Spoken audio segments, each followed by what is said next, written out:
Imaginez un monde juste après le grand déluge. Toute l'humanité est unie. Un seul peuple, une seule langue.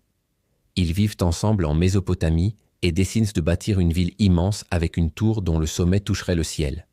Mais pourquoi un projet aussi fou? Simplement pour la gloire, pour se faire un nom?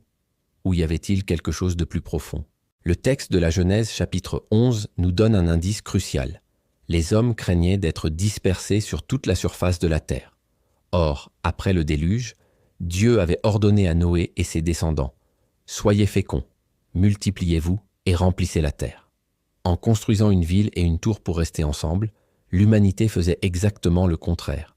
Ce n'était pas juste un chantier, c'était un acte de rébellion. Ils voulaient créer leur propre centre de pouvoir, indépendant de Dieu, et s'élever par leur propre force. Cette tour, probablement un ziggourate, symbolisait leur puissance.